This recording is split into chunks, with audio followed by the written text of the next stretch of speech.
Social and various other pressures that many African nations face has given them a growing environmental problem, the overexploitation of their natural resources.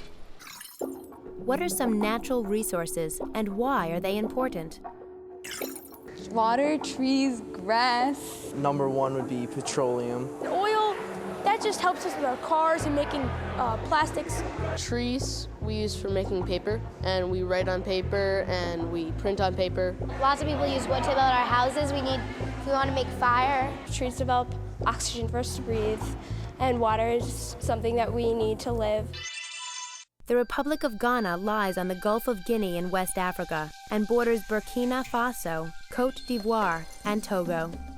Although it's slightly smaller than the state of Oregon, Ghana has many natural resources. A tropical forest belt covers the southern third of Ghana. These forests produce most of the country's cocoa, minerals, and timber. But many of the people of Ghana are sacrificing their valuable forests. Poverty and population pressures are forcing people to cut down more and more of the tropical rainforest. Cutting down large sections of forest is called deforestation. Since 1981, Ghana's forests have been reduced to just 1/4 of their original size. The main reason the trees are being cut down is to sell them to the timber industry. In Ghana's cash-starved economy, selling trees is a quick way to earn money. Today, timber is Ghana's third largest export. But Ghana's timber industry is very inefficient. While most developed countries use up to 95% of each tree that's cut down, Ghana uses less than 1/4. After taking the trunk, the rest of the tree is often left to rot. And unlike other countries that face deforestation problems, it isn't large companies that are removing the trees. It's mainly individual farmers. Ghana's people are moving deeper into forested areas too, to escape droughts and growing deserts or to find better farmland.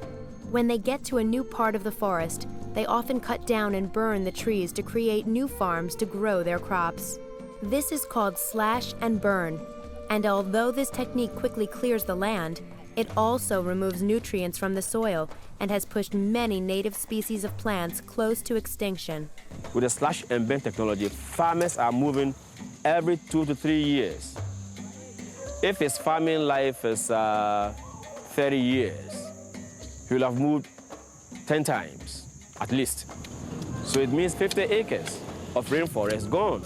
Whereas if he was doing better agriculture, better soil management, he would have been using the same 5 acres over that 30-year period. But some local groups are trying to reduce deforestation. Here, 600 acres of deforested land are being replanted with native herbs for medicines. Since most Ghanaians prefer herbal medicines, this project could revitalize the area, protecting the native plants from extinction and restoring the balance between environment and the people who depend on it to make a living. But these smaller programs can't do it alone, and the trees continue to disappear. To combat this problem, the government has made regulations that require newly deforested areas to be replanted with trees. Given enough time, Ghana's rainforest will eventually regenerate and regrow. The question is there enough time?